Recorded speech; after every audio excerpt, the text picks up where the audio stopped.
இக்கிகை இந்த புத்தகத்தை கேள்விப்படாதவங்க யாருமே இருக்க மாட்டீங்க. ஆனால் அது சொல்கிற 10 ரூல்ஸ் ஆஃப் லைஃப் என்னன்னு தெரியுமா? பேசிக்கலி ஒரு நீண்ட பர்பஸ்ஃபுல்லான பீஸ்ஃபுல்லான லைஃப்பை வாழ்கிறது எப்படி அப்படிங்கிறத ஜாப்பனீஸ் ஃபிலாசபியோட சேர்ந்து இந்த புத்தகத்தில் சொல்லியிருப்பாங்க. அது என்ன அந்த 10 ரூல்ஸ்னு பார்த்துடலாமா? எப்போதுமே டோன்ட் ஃபில் யுவர் ஸ்டமக். 80% சாப்பிட்டா போதும். லைஃப்பில் எதுவாக இருந்தாலும் take it slow. Life is not a race.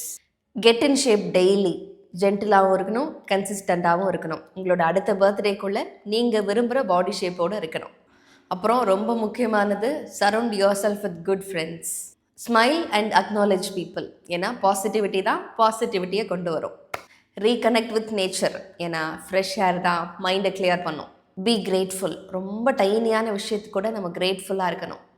Live in the moment. Past பற்றின வருத்தமோ ஃப்யூச்சர் பற்றின ஆன்சைட்டியோ இருக்கவே கூடாது. எப்போதுமே ஸ்டே ஆக்டிவ், டோன்ட் ரிட்டையர். லாஸ்ட்டாக ஃபாலோ யுவர் இக்கிகை. டெய்லி நீங்கள் காலையில் எழுந்திரிச்சு உங்களுக்கு பிடிச்ச விஷயத்தில் வேலை செய்கிறதுக்கான ஒரு பர்பஸை உருவாக்கிக்கோங்க. இதுதான் இக்கிகை. இக்கினா லைஃப், கைனா பர்பஸ். என்ன ஃபாலோ பண்ண ஸ்டார்ட் பண்ணிடலாமா?